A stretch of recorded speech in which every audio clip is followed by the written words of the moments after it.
All new tonight, the removal of Confederate monuments is a topic that's long been debated right here in Jacksonville. Mayor Donna Deegan included $500,000 in her budget for Confederate monument removal. But after years of going back and forth and a new city council in office, Atia Collins is on your side with what needs to happen before those $500,000 are used. The Women of the Southland statue here in Springfield Park is one that activists have called to be taken down. Now, the statue depicts a woman reading to her two children, and it has sat here in Springfield for over a century. A promise was made to remove the statue by former Jacksonville Mayor Lenny Curry during protests in the summer of 2020. 3 years later, leaders with Take 'em Down Jacks are still protesting. That statue is more, it brings a different message to black men in the South, because white women we use so frequently to cause harm and death to black men who are fighting for their freedom. The monument was included on a list of 11 Civil War-related monuments and markers on city property targeted for removal. Only one statue on the list has been removed, a statue of a Confederate soldier that was here in James Weldon Johnson Park.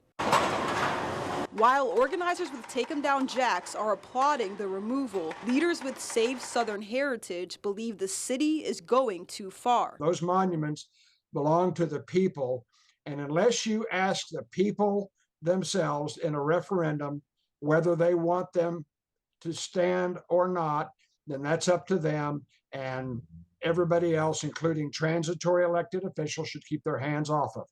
Curry set aside $500,000 in the city's past budget for taking down Confederate monuments and parks. But with a new mayor and city council taking office, many are wondering what happens now to the 10 Confederate monuments and markers left standing, and is it still an issue the city is willing to tackle? Before I got involved in this issue, I would walk by the monuments and I never really thought about them. They're just a vestige from the past. But then as I began to ask my black friends what they thought about it, I found the common thread was that it sent them a message that this is still not an inclusive city. Matt Carlucci introduced a bill last year to create a timeline for removal of the monument in Springfield Park. The bill failed 6-13.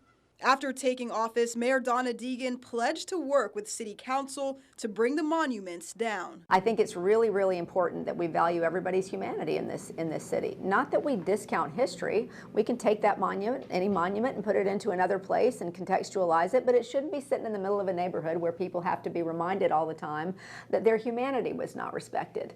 She included the $500,000 for the Confederate monuments removal, relocation, reimagining, and renaming in her proposed budget. And I think I'm not alone in believing that it's not good for business in this city to continue to have this on the national headlines that we refuse to get rid of our Confederate monuments. If so many other southern cities have been able to do this, then there's just no reason we shouldn't be able to do it as well. Carlucci says he could reintroduce the bill to use the funding if the budget is approved. As of right now, none of the $500,000 in funding has been used for Confederate monument removal. Reporting in Jacksonville, Atia Collins, First Coast News, on your side.